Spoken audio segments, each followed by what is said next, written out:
I will lock your ass up. Okay?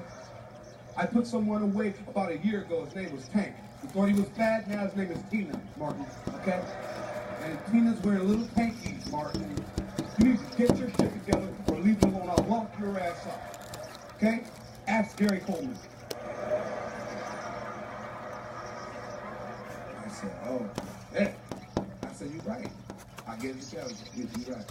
I'll get it together. They said, not without probation. And I said, never again, never again. I said, Martin.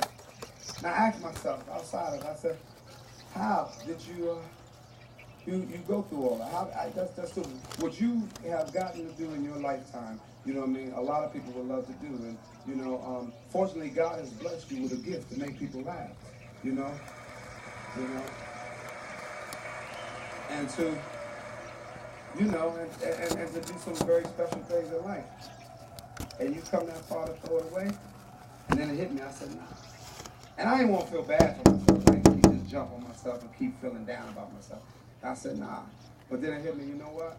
I said, I'm on. You know what I mean? If I'm crucified for being human, then so be it. Because no one is immune to the trials and tribulations of life.